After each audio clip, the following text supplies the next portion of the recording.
Welcome to Fear and Fiction, where the stories are strange and the fear is real.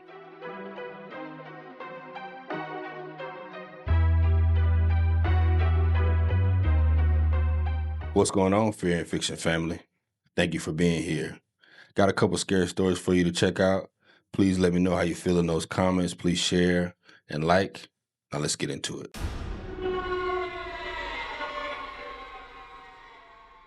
It is 9 o'clock at night and a woman is at my door and she is not happy. I have been in this apartment for 6 hours. I have maybe a third of my boxes unpacked. My couch is in the middle of the room at a bad angle because I could not figure out where it was supposed to go and I gave up. I am tired and I am sweaty and I have not eaten since noon, and the last thing I want is a problem. But this woman is at my door and she is holding a roll of black electrical tape and looking at me like I have done something that I do not yet understand. She says, "Where is the tape that was on your door?"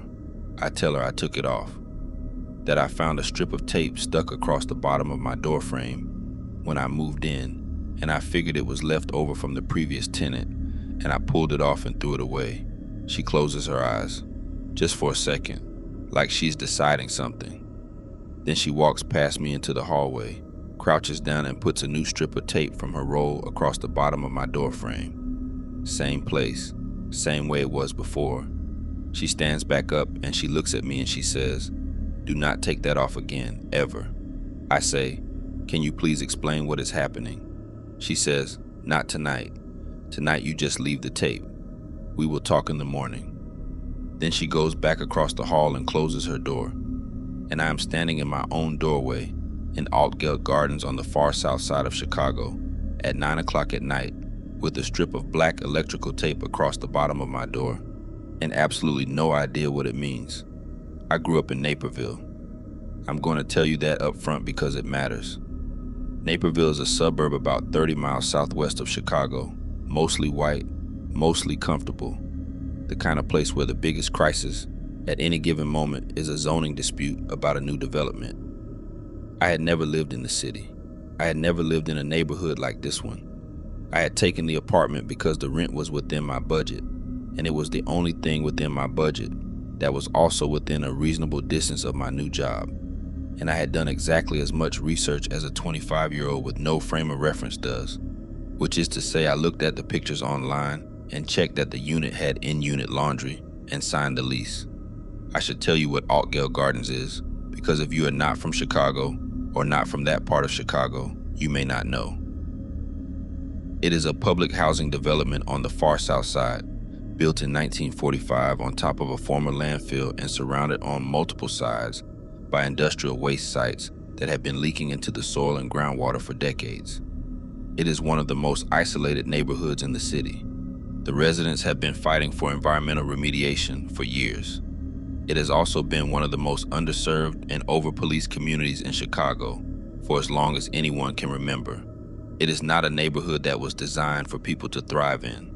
It is a neighborhood that was designed for people to be contained in, and the people who live there have spent generations figuring out how to survive that containment. The tape system is part of how. In the morning, my neighbor, whose name was Diane, explained it over coffee at her kitchen table while her daughter watched cartoons in the back room. She had lived in that building for 19 years. She had raised 2 children there. She knew every person on every floor by name. She told me that the tape on the doors had been going on longer than she had been there. A color system. Black meant the tenant in that unit was not affiliated, not involved, not a complication.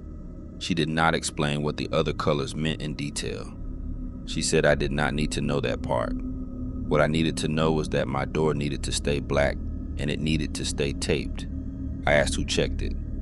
She looked at me in a way that communicated that was not a question I needed the answer to. I asked what happened if it was gone when it got checked. She said someone comes to find out why, and you do not want someone coming to find out why. I asked, what if I do not want to participate in this system? What if I think it is wrong that we have to do this? She said, I agree with you. I have agreed with you about that for 19 years, and I still check the tape on my door every morning before I leave, and every evening when I come home, because being right about something and being safe are 2 different things, and I have children. I did not have a response to that. I lived in that building for 7 months. Every morning before I left and every evening when I came home, I checked the tape. It became reflex, the way you check your keys or your phone.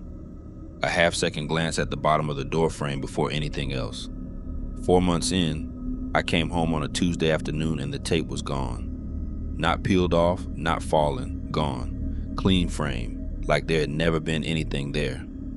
I went to Diane. She did not say anything when she saw my face. She went to her kitchen, came back with the roll of tape, walked to my door and put a new strip on. She did it efficiently, without drama. Then she said, "Do not open your door tonight. Do not look through the peephole. Do not answer if someone knocks. Keep your lights on so it looks like someone is awake, but stay away from the windows." I said, "Who took it?" She said, "Someone who wanted to see if you knew the rules." I said, "And now?" She said, "And now they know you do." That night, I sat on my couch in the living room with the television on low and every light in the apartment on, and I listened to my hallway. Around 1 in the morning, I heard footsteps come down the hall and stop outside my door. They stayed there for a long time. I counted in my head, almost 3 minutes. Then they moved on, and the building went quiet. In the morning, there was a second strip of tape on my door, parallel to the first one, about 2 inches above it. I had not put it there. Diane had not put it there. I asked Diane what the second strip meant. She was quiet for a moment. Then she said, "It means someone vouched for you." I asked who. She said she did not know. I moved out 2 months after that. Not because I was afraid exactly, though I was afraid. Because I understood by then that I was living inside a system with rules I had not consented to and could not fully see, enforced by people I would never meet, in a neighborhood that the rest of the city had decided did not deserve better infrastructure or better resources or better anything. And so the people in it had built their own parallel system to survive in the absence of all of those things. I thought about Diane and her 19 years and her 2 kids and her roll of tape on the kitchen counter. I thought about the person I would never know who put that second strip on my door. Some mornings I still wake up, and my first instinct is to check the door. 7 months of muscle memory does not disappear quickly. I reach for something that is not there anymore, and my hand remembers a door frame in Altgeld Gardens and a strip of black tape and what it cost to belong to a place even briefly, and on someone else's terms. I hope Diane is okay. I never went back to find out.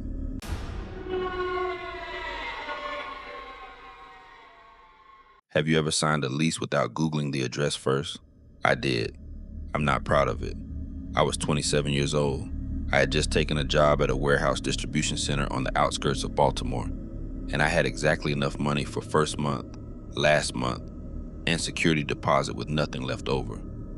I had grown up in Hagerstown, a small town about 70 miles northwest of the city, and Baltimore felt like a different planet. I did not understand yet that when something is too good to be true in a city, the city will eventually explain why. Let me tell you about the apartment. Cherry Hill is a neighborhood on the south side of Baltimore, cut off from most of the city by the Patapsco River on one side and the Hanover Street Bridge on another. It is the kind of neighborhood that feels like an island, which in some ways it is. It was built in the 1940s as public housing and has stayed mostly public housing ever since, which means it has stayed mostly black and mostly low income, and mostly forgotten by the city it is technically a part of. The residents will tell you that. They are not subtle about it. You can feel the isolation the moment you cross the bridge. I did not know any of this when I drove over that bridge for the first time. What I knew was that I had a new job at a warehouse distribution center about 4 miles away, that I needed to find an apartment fast, and that everything I could afford in Baltimore proper was either too far from the job or too small, or had conditions that the listing described as cozy, which in rental listing language means you will not be able to open the oven and the refrigerator at the same time. And then I found the Cherry Hill listing. 3rd floor of a 4-story building, 2 bedrooms, updated kitchen, in-unit washer and dryer hookups. The monthly rent was $640, which in Baltimore in the year I moved there was a number that did not make sense for what the listing was showing me. I had been looking at studios for that price. Here was a 2-bedroom updated unit for less than I was paying for a studio back home. I called the number. A man answered. He said the unit was available immediately.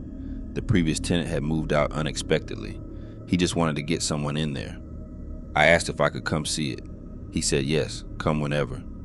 I drove over the Hanover Street Bridge the next morning. The building looked fine from the outside. Brick, maintained, the kind of building that has clearly been through things but is still standing and still functional. The landlord met me in the lobby, a heavy-set man in his 50s, friendly in a way that I would later recognize as a specific kind of friendly, the kind that is working at something. The unit was exactly as advertised. 2 bedrooms, updated kitchen, good light. It smelled clean. Nothing was wrong with it that I could see. I signed the lease that afternoon. The first week was fine. I worked, came home tired, slept hard, normal apartment sounds. My neighbors on my floor were a woman about my mother's age at the far end who nodded at me in passing, and 2 college-age guys at the other end I never saw but could hear through the wall some evenings. Nothing unusual. The second week the avoidance started, subtle at first. The woman stopped making eye contact. The guy stopped looking up. People in the elevator found things on their phones. Nobody unfriendly, just avoidant. I told myself it was a city thing. Third week, the smell. A Wednesday evening, coming home from a late shift. Something in the hallway I could not identify. Not garbage, not food, older than that. Something at the back of the nose. I noticed it again Thursday, stronger.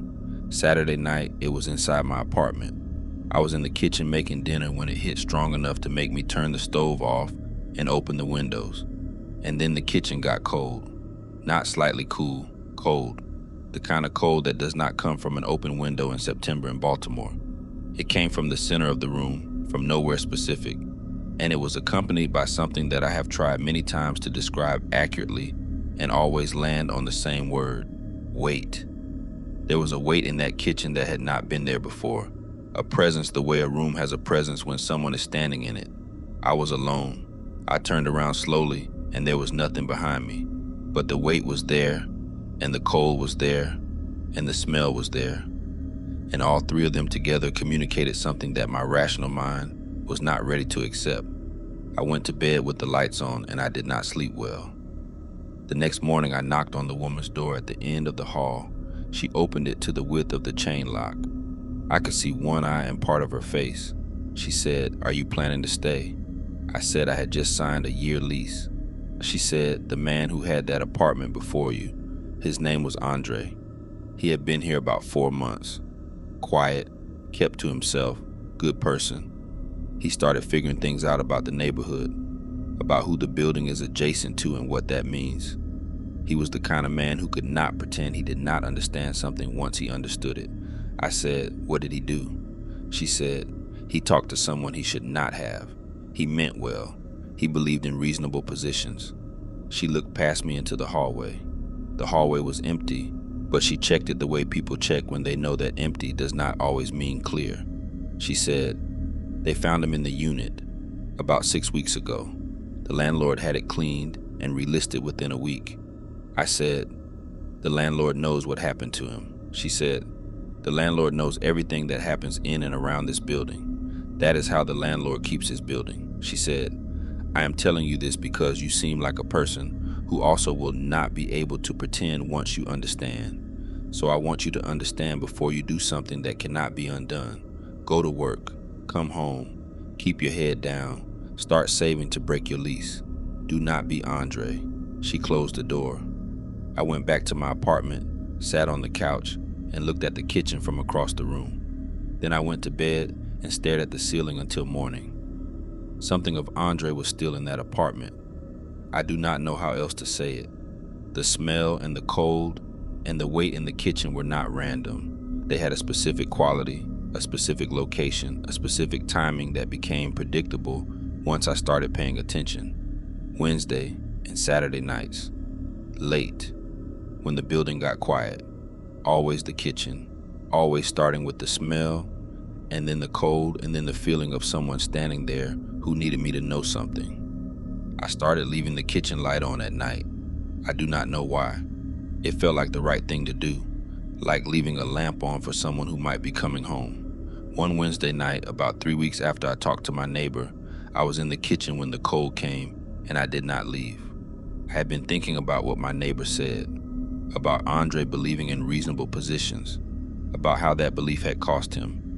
I stood in the cold and the smell, and I said out loud to whatever was in that room, "I hear you. I'm going to be okay. I am not going to be you." The cold stayed for another minute and then lifted. The smell faded. The kitchen felt like a regular kitchen. I do not know what that means. I do not know if it means anything, but it did not come back after that night. Whatever Andre was trying to communicate or warn against or simply express by returning to the place where his life ended, it stopped coming after I stood in his kitchen and told him I was going to be all right. I want to believe he heard me. I want to believe that somewhere that mattered to him, I did not make it. I spent 3 months keeping my head down and saving every dollar I could, and then I broke the lease, forfeited my deposit, and moved into a room in a shared house in a different part of the city. The landlord did not push back. He just nodded and handed me a form and told me to have my keys back by the end of the month. That nod told me everything Diane had not said. He knew why people left. He knew they always left eventually. And he knew that $640 for a 2-bedroom in Cherry Hill would always find someone new who did not know yet. I think about Andre when I drive over the Hanover Street Bridge. I think about what it cost him to understand the building he lived in, and then decide he could not just accept that understanding. He was right. The situation was wrong. He was right to feel that way. He was just in the wrong place, at the wrong time, with the wrong person. And 6 weeks later, someone put fresh paint on the kitchen walls and relisted the unit and found somebody new who did not know yet. If that is you, and you are watching this from somewhere that feels too cheap for what it is, listen to me. Ask why. Ask specifically. And go meet your neighbors before you sign anything, because your neighbors will tell you what the landlord will not. Andre would have wanted you to know that.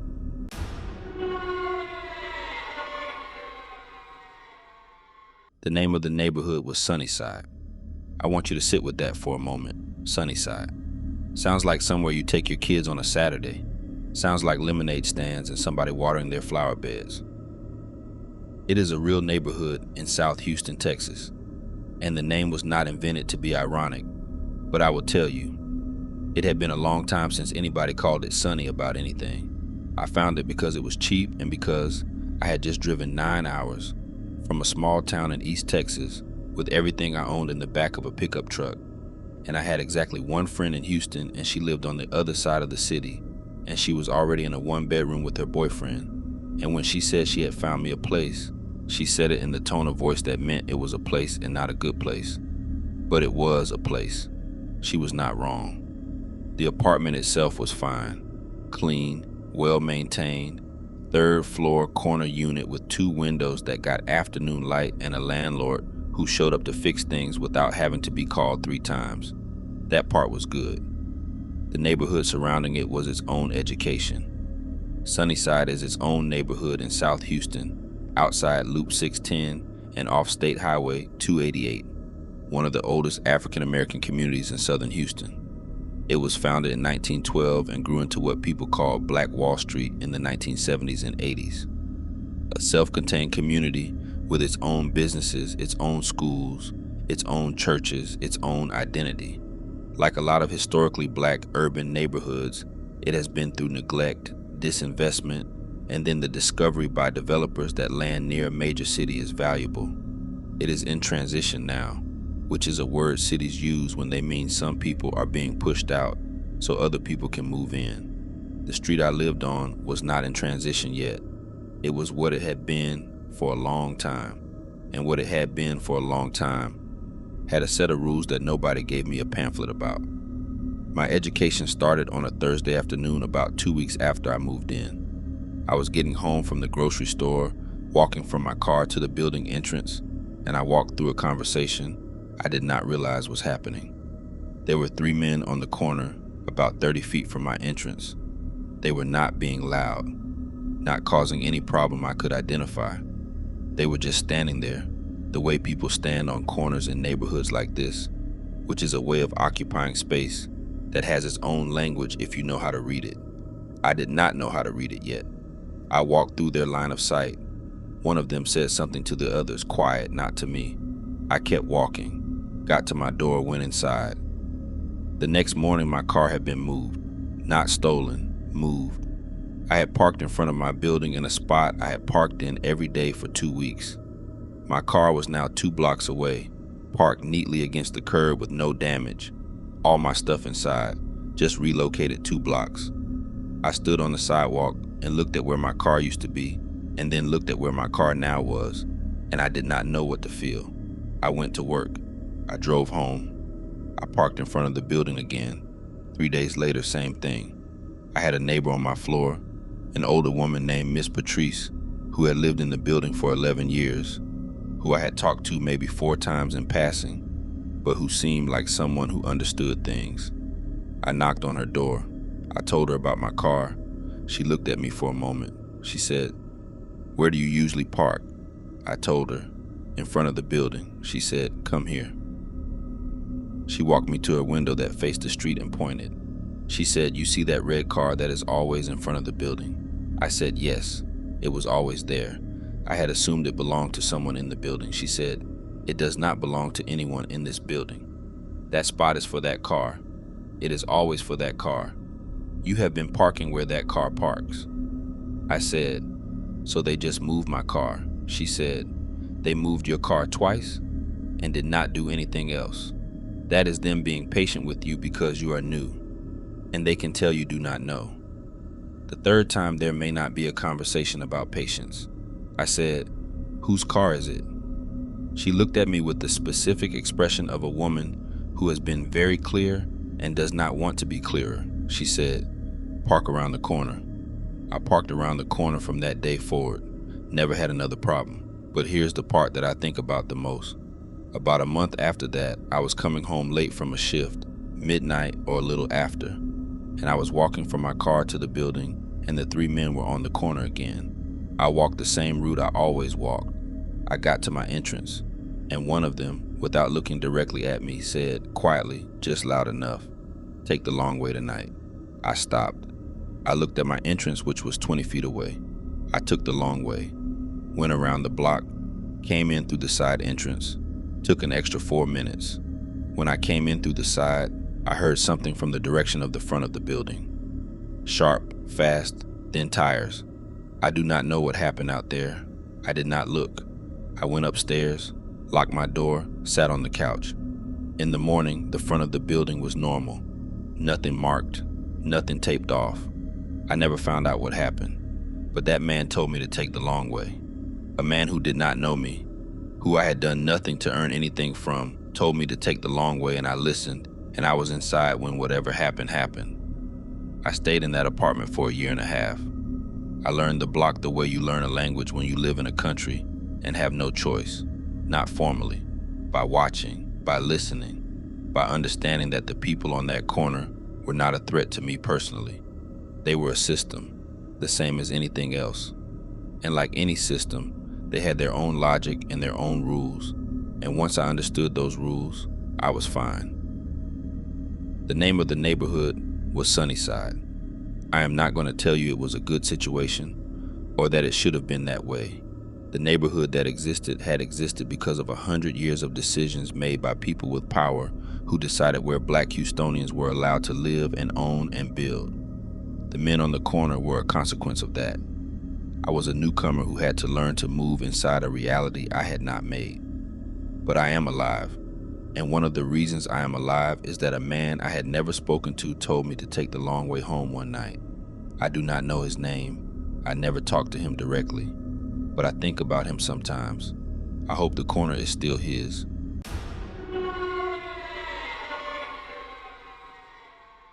I am a person who writes things down. I have been this way since I was a child. Lists, logs, records.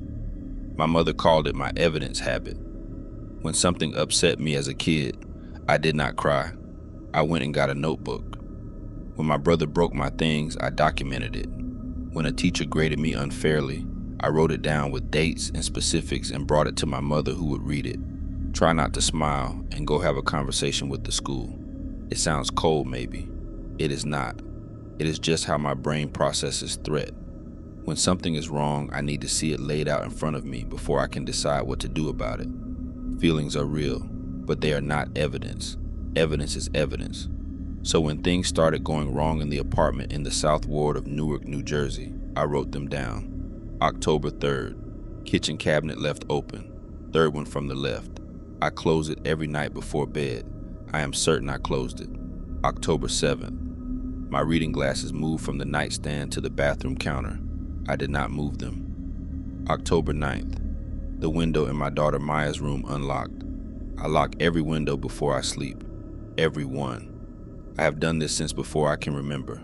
It is not a thing I forget. October 14th, the small elephant figurine on the living room shelf has been rotated. It faces the room now. It faced the wall before.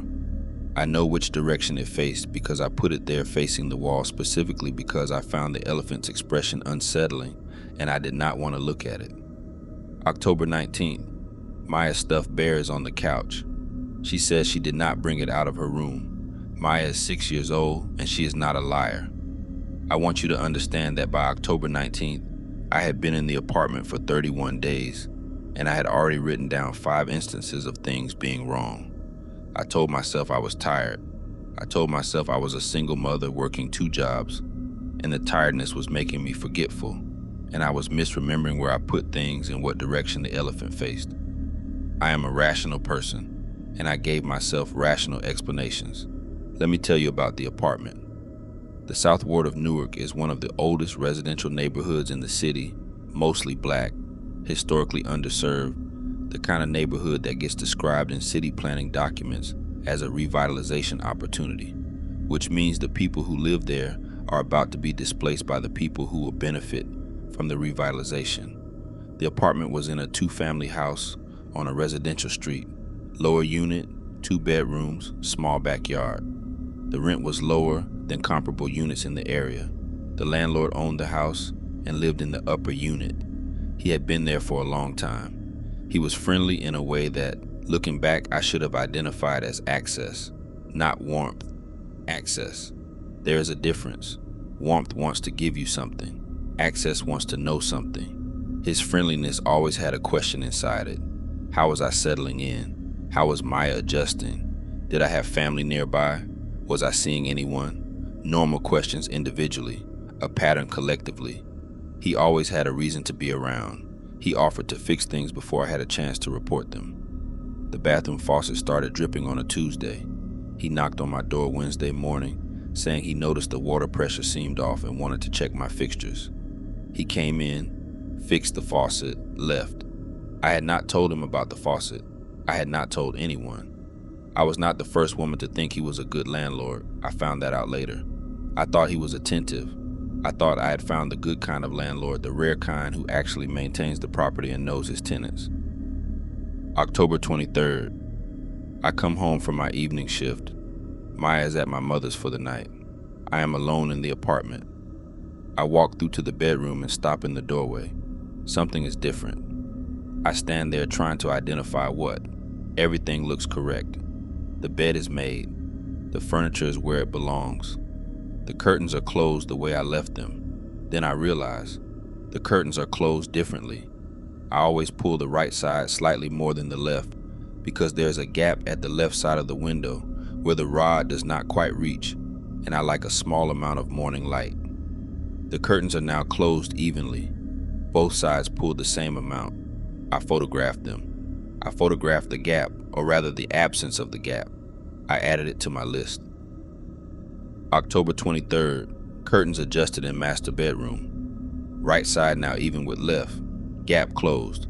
Gap was not closed when I left this morning. I live alone. Maya was not here. I bought a door alarm that week, the kind that hangs on the door handle and sounds if the door opens. I set it every morning before I left for work and every night before I slept. I started photographing the state of the apartment on my way out every morning. The cabinet positions, the window sills, the placement of objects on surfaces. I was building a record. The door alarm went off on November 2nd while I was at my day job. I got the notification on my phone. 9:47 in the morning. I called my landlord immediately and asked if there was maintenance work scheduled in my unit. He said no. He said nothing was scheduled. He sounded surprised that I was asking. The alarm went off again on November 9th. 11:15 in the morning. I was in a meeting. I stepped out, called the landlord again. Again, he said nothing was scheduled. On November 9th, I also checked the maintenance log he was required to keep by the city and post in the common area of the building. On November 2nd, he had logged a boiler inspection. Time listed, 9:40 to 10:15. My boiler was in the basement, not in my unit. On November 9th, he had logged a window inspection in the lower unit. That was my apartment. Time listed, 11 o'clock to 11:30. He had not told me about a window inspection. He was required by my lease to give me 24 hours notice before entering my unit. I printed the log. I called a tenants' rights organization in Newark that afternoon. I described what I had documented. The woman on the phone was very professional and very calm, and she said, "This sounds like a pattern of unauthorized entry." She told me what my rights were. She told me what documentation I needed. She told me to stop confronting the landlord directly and to let her organization handle the communication. I said, "Before we get into all of that, I need to ask you something." She said, "Okay." I said, "I found scratch marks on the inside of my daughter's bedroom closet, 43 of them, organized in groups of 5 near the floor. I called the previous tenant and she told me she made them. She counted 43 times. She found evidence that someone had been in her apartment." Silence on the phone. I said, "She said she reported it to the police. They said they could not do anything because the landlord had legal access." The woman at the tenants' rights organization said, "How long ago did the previous tenant move out?" I said, 4 months before I moved in." She said, "And how long have you been there?" I said, 2 months. She said, "Okay, here's what we are going to do. We build a case over the next 6 weeks." The tenants' rights organization sent a formal letter. I continued photographing everything and logging every alarm notification. I found out that the landlord had owned that house for 18 years and had cycled through female tenants with children in the lower unit roughly every 1 to 2 years for at least the past decade. I found 3 of them through public records. None of them had stayed. I broke my lease on December 29th. The organization sent a second letter when he threatened to withhold my deposit. He did not follow through. He never did. Apparently, he just needed a few weeks to find someone new. On my last day in that apartment, I went to Maya's closet. I sat on the floor and I looked at those 43 marks. I added one more, not for the record, not for the count, for the next woman who moves into that unit and gets tired and forgetful and starts wondering if she is imagining things. I wanted her to find those marks and know she is not imagining it. Know someone was there before her and figured it out. Know to get out. I do not know if she ever found them. I do not know who lives there now, but I know those marks are there. And I know that somewhere in Newark there is a woman in the lower unit of a house in the South Ward who is writing things down. I hope she is writing fast.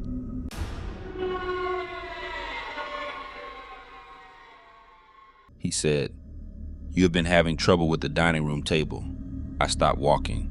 He was standing in the hallway of my building the way he was always standing in the hallway of my building. This man I had spoken to maybe 6 times. This Mr. Henry, who had lived on the upper floor of this 2-flat in Baltimore for over 30 years. And he had just told me something about my dining room table that I had not told anyone. I said, "What do you mean?" He said, "The table is too big for the space. You have been moving it around trying to find the right configuration, and nothing is working." I said, "How do you know that?" He smiled the way old men smile when they have knowledge they are not ready to fully share. He said, "Good afternoon, Marcus. Hope your day was good. See you tomorrow." He went into his apartment and closed the door. I stood in that hallway for a while. Let me back up. Baltimore is a neighborhood on the northwest side of Detroit that went through what a lot of Detroit neighborhoods went through, which is to say it was built up in the early and middle part of the 20th century for the auto industry workforce. It was decent and working class, and then the plants started closing, and the jobs left, and the people who could leave left, and the people who could not stay stayed, and the houses that went vacant started going to ruin, and eventually you had a neighborhood that was maybe 40% vacant lots, blocks where there were more empty spaces than houses, and the people who remained had been through enough that they had a particular kind of steadiness to them.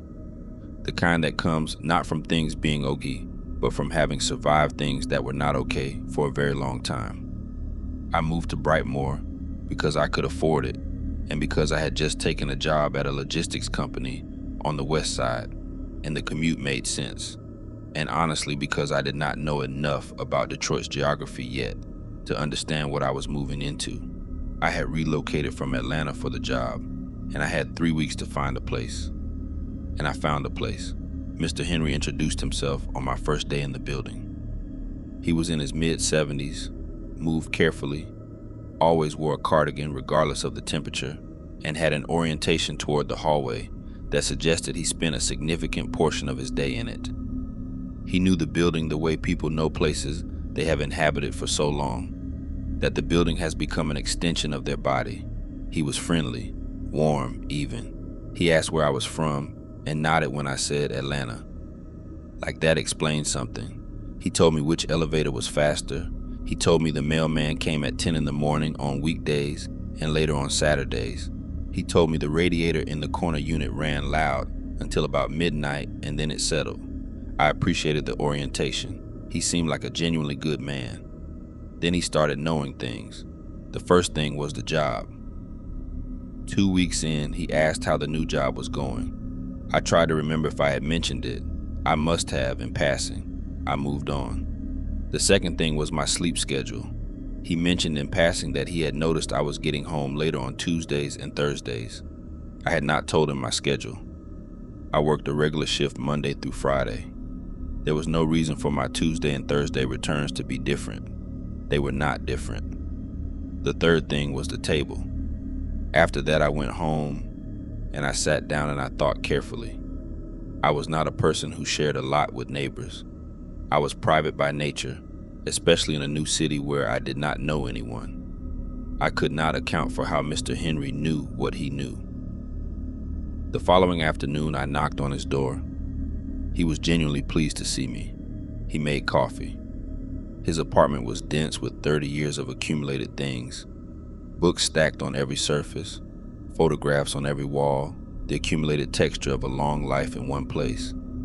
We sat at a small kitchen table, and I asked him directly how he knew about the dining room table. He said, "The fellow who had your unit before you, Derek, was a good friend of mine. We had coffee regularly. He told me about the layout of the unit, how the space worked." I said, "Derek moved out 8 months ago. The unit was empty between when he left and when I moved in. The dining room table situation is something that only exists since I moved in. Derek could not have described it to you." Mr. Henry was quiet. I said, "The job, my schedule, the table.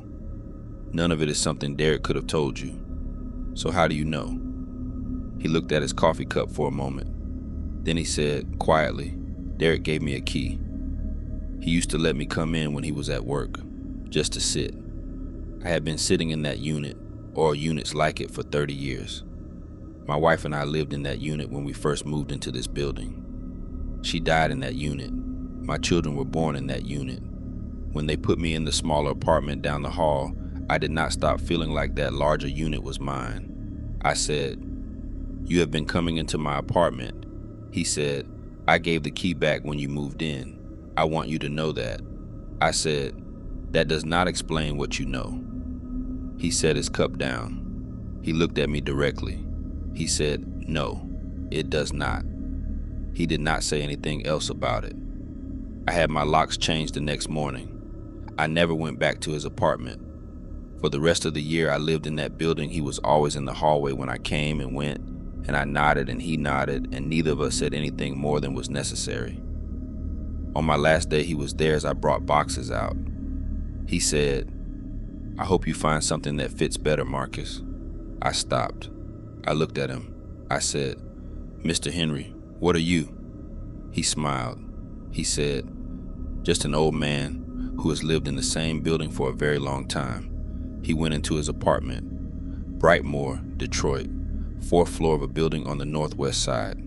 30 years in one place, a woman who died in a unit, and a man who never stopped sitting in it. I looked up the building's history after I moved out. Old records, city permits, that kind of thing.